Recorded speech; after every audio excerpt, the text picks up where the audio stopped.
the Indiana Fever front office is about to do another roster overhaul for the 2026 WNBA season. The Indiana Fever just sent shockwaves through the WNBA. Hours after their elimination, the franchise made a stunning move, releasing 8 players in a single night. Fans were stunned, insiders blindsided, and rival teams scrambling for answers. What could push a team to wipe out nearly half its roster overnight? Was this a bold rebuild or a desperate reaction to another underwhelming season? I believe a lot of players will be exiting the building like Elvis, bruh. They got to get the hell out of Dodge. Now, I'm telling you right now, I believe more than half of this team is going to leave. I just got to keep it real. A lot of players is going to leave. I believe a few big names is probably going to leave. And more importantly, we need to get the ball back to Caitlin. This isn't just about basketball anymore. It's about control, urgency, and the race to build a winning team around Caitlin Clark before time runs out. The move signals that Indiana isn't content being mediocre, and that every decision now revolves around maximizing the league's biggest star. No one predicted them to go this far, especially without Caitlin Clark. Now, granted, they was projected to be, final contenders, but that was with the roster that they had. Obviously, they had a whole nother roster, and like I keep telling y'all, momentum was the key. When the final buzzer sounded, the locker room atmosphere was tense. Players sat in silence, realizing some had just played their last minutes in a Fever jersey. Sources say this shakeup wasn't spontaneous. It had been brewing for weeks. Friction between management and coach Stephanie White over rotations and chemistry had reached a breaking point. The late-season collapse only confirmed what everyone already knew. Something had to give. Let us know down in the comments below if you agree with the changes and who Indiana should sign. We all know Stephanie White was running a whole lot of sets, bro. Whole lot of sets, whole lot of off-ball things, whole lot of things that Caitlin Clark really don't like to do, bro. Let's just be honest. Caitlin Clark is being the biggest trooper for this damn basketball team. But I think, just like I stated before, go back to the basics. By season's end, the front office had decided to start over. The Fever's system was holding Clark back, forcing her into rigid sets instead of the open, high-tempo style that made her a legend at Iowa. The offense had become predictable and slow, stripping away her creativity. Clark carried the load, but the joy that once defined her game was fading. Meanwhile, injuries exposed the team's lack of depth and conditioning. The result? A total loss of rhythm, energy, and belief. Granted, they was running this off ball and doing all these different experiments. Without momentum, I don't believe they would have made it as far. I believe they was playing meaningful basketball just due to the amount of injuries that the team took, and it kind of motivated them. They said it in their exit interview. The bench power pretty much motivated them and gave them the energy they need to prolong and get through a bunch of them long stretches in the series. So, after elimination, the calls went out before sunrise. 8 players were informed they wouldn't return. Ruthless? Yes. But also deliberate. The Fever were done surviving. They wanted to win. The message was clear. This team would now be built entirely around Clark, Aliyah Boston, and Kelsey Mitchell. Inside the organization, many had been pushing to return to the kind of system that unleashed Clark's full potential. Fast, instinctive, and unpredictable. Even Lisa Bluder's Iowa offense came up in internal discussions as a model. That system didn't just make Clark a scorer, it made her the conductor of everything around her. Let's listen to what Caitlin Clark had to say years ago. That's a huge reason why I came here, and that's what she preached to me in the recruiting process. You're going to have the ball in your hands a lot, and I think a lot of my final schools kind of had that same look, but I think the read and react offense that we run was super important for myself. You're making basketball reads. It's not a set. You're not being told what to do every single time you come down the floor. You're just playing the game you love. Now, y'all heard that, right? With new cap space, the Fever can finally find players who fit her game. Shooters, movers, and playmakers who thrive in rhythm. One insider even joked, "If you can't cut, shoot, or keep up with Caitlin, don't bother coming to camp." Clark herself has been patient but honest. In interviews, she's hinted that she wants a more fluid, natural style, saying she just wants to play basketball again. Behind those careful words is a competitor tired of limits. She knows when she's free to lead, the entire team levels up. Now, the style of play, and this is what I've been saying, we need to go back to the basics. And the basic is this style of play with Caitlin Clark, giving her the ball. Let her play freely, openly. Let her do what she do. No calling different sets going up the court. No doing none of this. Put players around Caitlin with that know how to obviously resets, know their responsibility, because Caitlin Clark said it herself. This roster purge marks a new beginning. For the first time, the Fever are truly aligning their identity with the generational player who transformed them into must-watch basketball. They're betting everything on Clark's style, fast, fearless, and fluid. If they get this rebuild right, Indiana could rise from frustration to contender status within a year. But if they miss again, they risk wasting the prime of a player who's already carrying the league's momentum on her shoulders. One thing's for sure, Caitlin Clark isn't just part of the Fever's future. She is the future. And after this shakeup, it finally looks like the organization is ready to build a team worthy of her. Let me see. Bree Hall gone, Shea Petty gone, Natasha Howard gone, Bree Turner gone, Damster's gone. That's 5. Ariel Powers, Sydney Colson. Hold on, Sydney Colson. And Damster's 8. Yep. I believe they lose 8 players. For Indiana Fever fans, this isn't just a roster overhaul. It's an identity shift. Everyone knows what happens when Caitlin Clark is unleashed. The energy changes, the pace accelerates, and even opponents look rattled.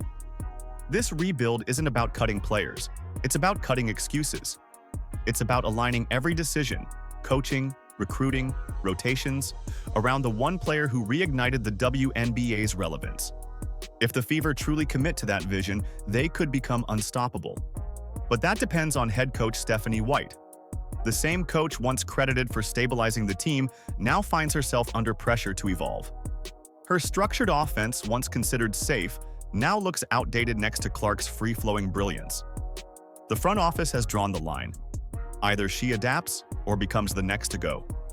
Behind closed doors, White's relationship with management has quietly fractured. Her methodical play calling clashes with the franchise's new direction. Fast, instinctive basketball built around Clark's creativity. Insiders say the tension peaked late in the season when executives pushed for an open offense led by Clark's decision-making, while White insisted the roster wasn't ready for that kind of freedom. The result was a cold power struggle that ended in playoff elimination, and management saw that as proof her system had hit its limit. Fans saw the symptoms before the rumors. The Fever offense was predictable: slow pick and rolls, forced isolations, and hesitant spacing. Clark's improvisation was stifled by a playbook that treated her like a system player instead of a generational one. Her frustration showed in her body language: the hesitation before fast breaks, the glances at the bench, the visible tension. It wasn't rebellion. It was a star being handcuffed. Now, after 8 players were released, the spotlight turns to White. Her future depends on whether she can adjust to a style that mirrors Clark's Iowa success: fluid, creative, and relentless. The front office is already eyeing coaches who can bring a modern identity, one built on movement and instinct. If White resists, the next press release from Indiana won't be about a player. It'll be about a new coach. When the cuts hit social media, chaos followed. Fans scrambled to understand what just happened. 8 players gone in one night. But once the names surfaced, the logic became clear. This wasn't random, it was a reset. Bree Hall, Shea Petty, and Damiris Dantas were the first wave, consistent effort but no lasting impact. The team needed reliability, not flashes. Then came the big name, Natasha Howard. A proven veteran with rings to show for it, but her salary demands didn't fit a team restructuring around Clark, Aliyah Boston, and Kelsey Mitchell.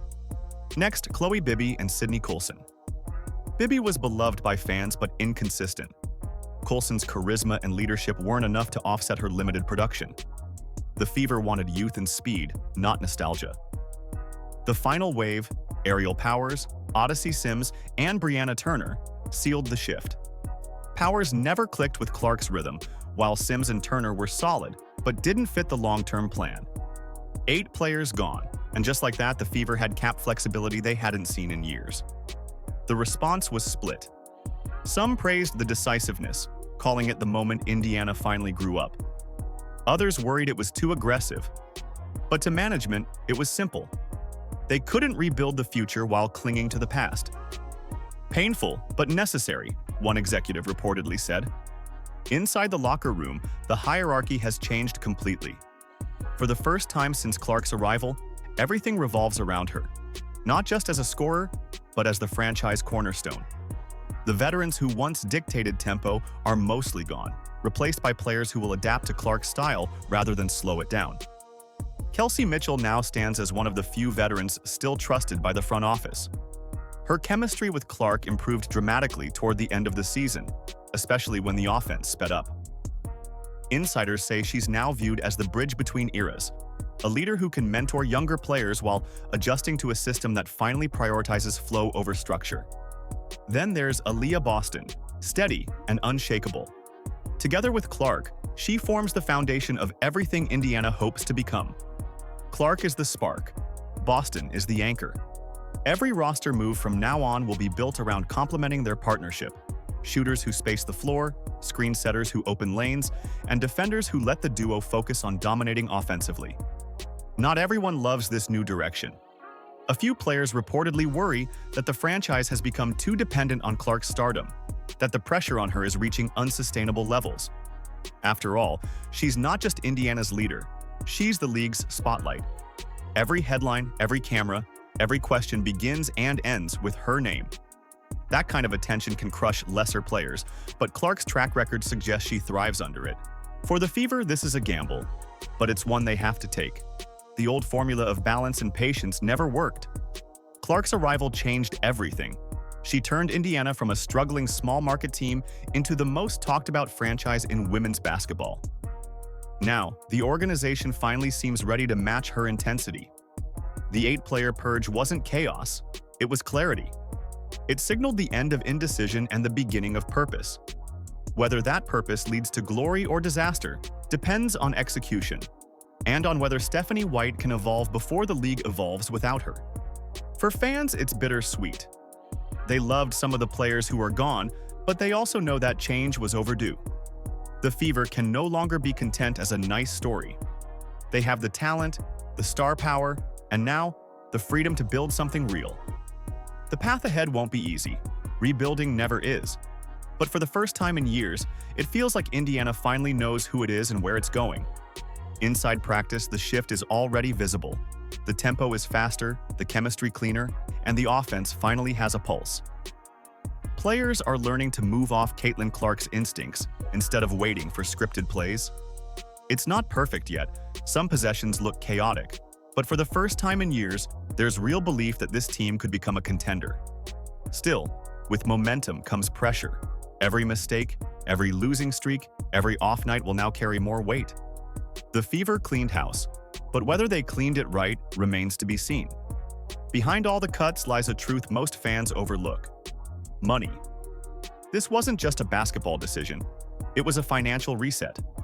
By releasing 8 players, Indiana freed up millions in cap space, positioning themselves for a bold new direction heading into 2026.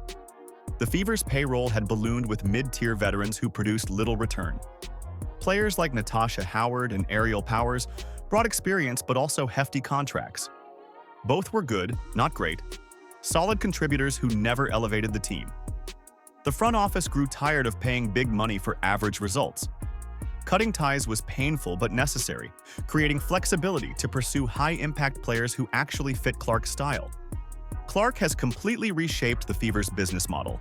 Ticket sales have exploded, national TV exposure has doubled, and her jersey remains a top seller across all of basketball. The front office knows it. As long as she's in Indiana, the Fever are a premium brand. That means every dollar matters more. Ownership wants to capitalize while the spotlight's bright, turning short-term buzz into sustainable growth. This isn't just a rebuild, it's an investment strategy. Every roster move, every partnership, every contract now runs through the Caitlin Clark filter. Fever executive Amber Cox is reportedly leading the charge. Her blueprint? Surround Clark with low-cost, high-IQ shooters who can stretch the floor, hit open looks, and buy into a fast-paced modern system. No more expensive veterans eating up minutes. No more dead salary on the bench. Indiana wants players who move without the ball, play team defense, and let Clark dictate tempo. Think Iowa on steroids, just within budget. In a league where other franchises overspend chasing super teams, the Fever are quietly building something smarter, a sustainable model, one that fits stylistically, financially, and long-term. They're not after hype, they're after control. Build around Clark and Aliyah Boston, and never again get trapped by bloated contracts. Of course, not everyone's cheering. Some agents have slammed the Fever for being too ruthless, saying it sends a message that loyalty means nothing. But to Indiana's front office, loyalty doesn't win championships, discipline does. They're betting that smart spending, modern offense, and internal accountability will turn this team into a contender that lasts. These cuts weren't just about trimming a roster. They were about trimming excuses. The message is simple. If you don't deliver, on the court or on the balance sheet, you're gone. From now on, everything in Indiana runs through two forces, Caitlin Clark and the bottom line. The moment the news broke, social media lit up. Fever Purge and Clark era trended for hours. Some fans hailed it as the boldest move in franchise history. Others accused management of losing control. The WNBA hadn't seen a shakeup like this in years, and everyone had an opinion. For Clark supporters, this was vindication. They'd been saying it all season. The Fever wasted too much time forcing her into a system that didn't suit her. The rallying cry returned. Let her cook. Comment sections, talk shows, and podcasts all echoed the same demand. Give Caitlin the freedom she had at Iowa. The logo threes, the no-look passes, the fearlessness that made her appointment viewing. Fans didn't want another rigid system. They wanted Caitlin basketball. But not everyone agreed. Critics called it dangerous, saying the Fever were surrendering control to a single star. Some argued the team had caved to sponsor and fan pressure, building around one player instead of trusting long-term development. Others warned that placing all your chips on a young player, no matter how transcendent, could backfire if chemistry falters. Even ESPN panels debated whether Indiana's bold move was genius or panic. Inside the locker room, emotions were mixed. Players close to those cut described the mood as somber but unsurprising. Farewell posts filled social media. Thank yous mixed with subtle jabs about miscommunication and business decisions. Meanwhile, younger players were buzzing with excitement. To them, this was a clean slate. For the first time, the team felt unified around one vision. The national media ran with the story. Sports shows debated how this shift might alter the WNBA's power structure. Analysts noted that while Indiana had lost 8 players, it had gained something even more valuable: relevance. Every headline, every debate, every conversation was about the Fever. Whether fans agreed or not, Indiana was now at the center of women's basketball. With that attention comes pressure. The front office can't afford to misstep now. They've created space and set expectations sky high. Now they have to deliver. Insiders say the Fever already have a targeted offseason plan. Sign shooters who thrive off Clark's passing, wings who can defend without slowing the pace, and veteran leaders who know how to win. One executive described the ideal roster as fast, fearless, and fluid. Translation: basketball that looks like Clark plays it. The coaching staff is under equal scrutiny. Reports suggest practices next season will emphasize movement, spacing, and read-based reactions rather than strict play calls. It's a full-on culture shift, from rigid structure to creative flow. It's the kind of basketball fans have begged to see since Clark's arrival. But transformation takes time. Building chemistry, managing egos, and surviving growing pains will be the real test. Clark's rise has made the Fever the WNBA's most scrutinized team. Every turnover will spark debate, every loss will trigger think pieces, and every highlight will go viral. For a player barely entering her prime, that's an enormous burden. But if her college and first 2 WNBA seasons proved anything, it's that Caitlin Clark doesn't run from pressure. She thrives on it. And that's what gives this rebuild its electricity. For the first time in years, Indiana isn't just playing basketball, it's building something. Fans are buying in again, merchandise is selling out, and the Fever are the talk of the sport. This isn't hype, it's anticipation. The Fever haven't just reset their roster. They've reset their identity, their finances, and their culture. They've chosen a future defined by risk, ambition, and belief in a player who changed the league the moment she arrived. If this works, the 2025 purge will be remembered as the night Indiana turned the corner. If it fails, it'll go down as one of the boldest gambles in WNBA history. Either way, one thing is certain: the Caitlin Clark era is here to stay. Let us know down in the comments below if you agree with the changes and who Indiana should sign. Like, subscribe, and turn on all notifications so you never miss out. Click the video on the screen, and we will see you in the next one.